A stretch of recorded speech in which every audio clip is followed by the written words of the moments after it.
Most traders are looking at this gold chart and thinking, safe haven, it's time to buy. They see a discount. But right now, that is the trap. Gold just lost $81 in a single session. That is not a pullback. That is a liquidation. There is one danger zone and one hidden opportunity right now, and I'll show you both. Stay to the end. I'm giving you 3 exact levels you can trade today, with precise entries, stops, and the invalidation level that resets the entire structure. My session bias is clear. Sell rallies until proven otherwise. Price is in free-fall mode. The daily trend is strong sell, the 4-hour trend is strong sell, and even the 1-hour chart is screaming strong sell. This is not a fade the move environment.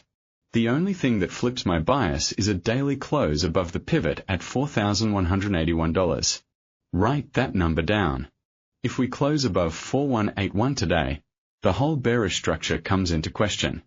Until then, every bounce is a reload for shorts. Here's the micro insight about where the herd is. Retail is trying to catch the falling knife. I'm seeing order flow that suggests bids are stacking just above the round number 4,100. The institutions are using that liquidity to get their shorts filled.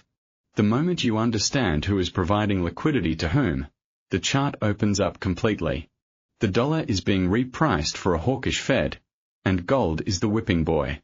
There is no geopolitical safety bid here, it's pure rate differentials, and that means the momentum is one-sided until we hit a structural pivot. Let's walk the charts from top to bottom, the way I do every morning. On the weekly time frame, the moving averages are beginning to curl. The 20-week moving average has been lost, and the 60-week is starting to flatten. The 200-week moving average is sitting down near 4,362, acting almost as a distant magnet if things get truly ugly. Right now price is below all of them, and that's a bearish alignment that doesn't resolve in a day. Drop to the daily chart. The moving averages are in full bearish fan. The 5-day is at 4167, the 10-day at 4214, the 20-day at 4290. The 200-day is still at 4362, well above, which tells you the long-term trend is being tested. MACD on the daily is at -103 and accelerating lower. No hook, no convergence. RSI is at 34.9, not yet oversold, which means there is still room to fall. The ADX is above 41, confirming a powerful trend. When ADX is over 40 and price is below every moving average, you do not step in front of it. Now the 4-hour chart. This is where the hidden divergence lies, and here's what most traders miss. They see RSI dropping, they want to call a bottom. But look closer. The price is making lower lows while the RSI is also making lower lows. That is hidden bearish momentum. It is not bullish divergence. It is a continuation signal that says sellers are still in control and the oscillator has not even begun to show exhaustion. The 4-hour MACD is negatively stacked. The fast line is plunging under the signal line.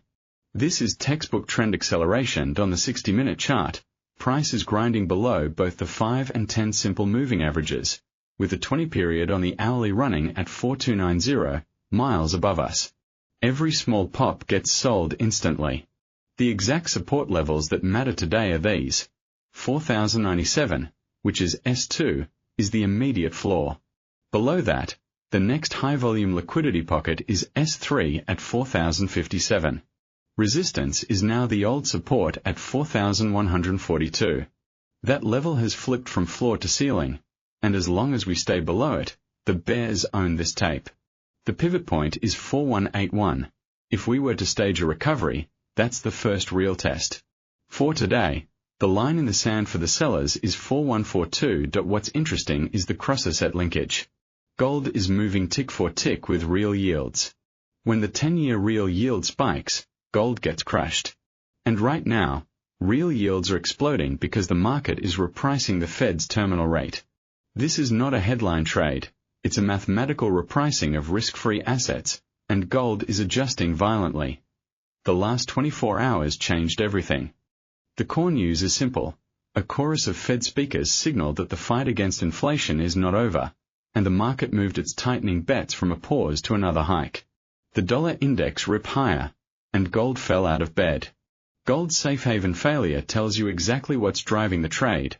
The Fed is in charge, and the dollar is the only haven right now. Yields are climbing, real rates are moving up, and the opportunity cost of holding zero-yield gold is rising by the minute. If you connect the web, you'll see the euro and cable are getting hammered alongside gold. Bond spreads are blowing out in favor of the dollar. Even Bitcoin is feeling the pressure as the liquidity tide goes out. This is a broad macro unwind, not a gold-specific story, and that makes the move more durable.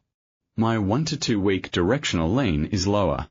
I think we test 4,057, and if that breaks, we could see a flush toward 4,000, maybe even below. The event that invalidates this lean is a clear dovish repricing, specifically if the Fed minutes or a key speaker pivots to data dependence that suggests a pause. Barring that, the path of least resistance is down. Do you think the dollar breaks 106 this week? Comment yes or no. I'm tracking consensus.ETF flows have been bleeding, and institutional positioning in futures shows an increase in short contracts. Sentiment is shifting from bullish to outright fearful. I'm watching the GLD ETF volume, A spike there would signal capitulation. When you combine positioning extremes with a technical breakdown, you get these liquidation cascades. That's the engine behind today's $80 drop. Most people skip this section. That's exactly where the money is made. Keep watching, because I'm giving you 3 complete trade plans with exact numbers you can screenshot right now. Strategy 1, the sniper, conservative. This is for the patient trader who wants high probability. We are waiting for a pullback into the freshly broken support, now resistance, at 4,142. That level is S1 flipped to a 1, and it aligns with the intraday volume profile where shorts can reload. The trigger condition is a 1-hour candle close that rejects from that zone, ideally a bearish engulfing or a shooting star with the wick stretching higher, but the body closing back below 4140. You enter short on that close. Your stop loss goes at 4,167, which is just above the 5-day moving average and above the minor swing high that will form on a false breakout. Take profit 1 is 4,097, our S2 support, giving you a solid $45 of downside. Take profit 2 is the S3 level at 4,057, roughly $85 from entry. That's a risk reward of 1 to 3.1 if you take partials and trail. The setup is void if gold stages a 4-hour candle close above the pivot at 4,181.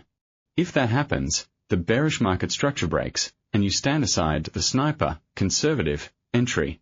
4142 on 1H bearish reversal candle close stop loss. 4167 take profit 1. 4097 take profit 2. 4057 risk, reward. 1:3.1 R invalidation. Void if 4H close above 4181. Strategy 2, the active trader, standard. If you're a more active trader who wants to ride momentum without waiting for a deep pullback, this is your setup. We sell a confirmed breakdown below S2 at 4,097.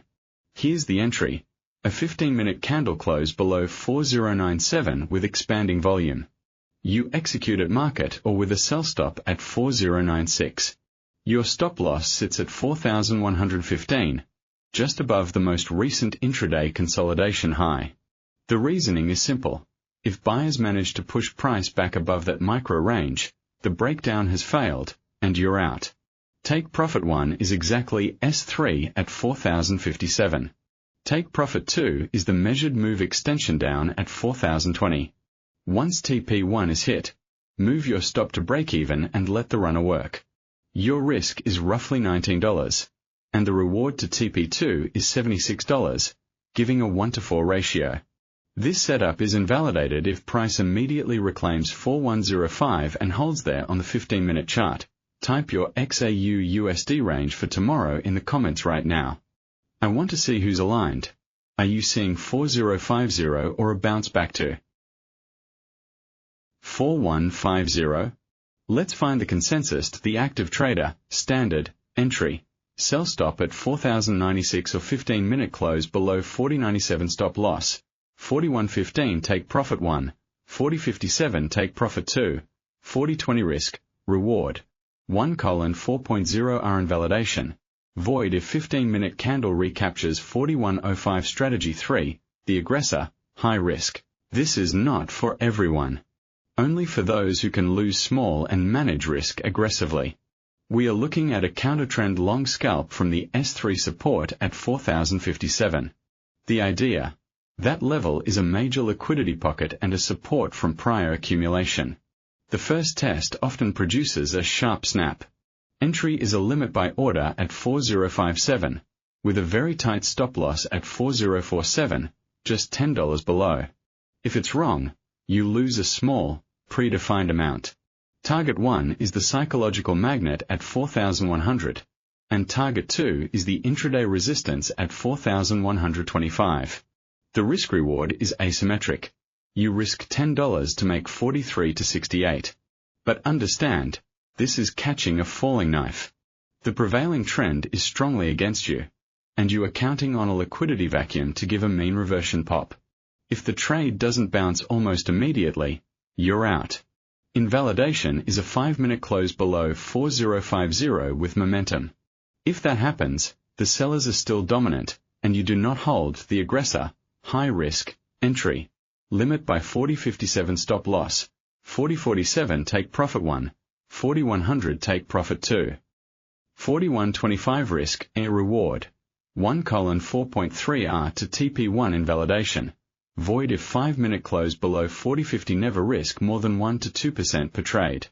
No positions through high-impact news. Stops are non-negotiable. This is how you survive to trade the next big move. If you take one thing away from today, it's this level, 4142. As long as gold stays below that, the bear trend is unbroken. A daily close above it starts to shift the landscape. Tomorrow's wildcard is the US GDP revision and jobless claims. Those could either accelerate the dollar bid or trigger a profit-taking bounce in gold. I'll be here covering it. If you want the full breakdown on Bitcoin and the S&P divergence, that video is live now. Tap the end screen. Smash like if this gave you a clear plan. Subscribe, hit the bell, and I'll see you in the next one.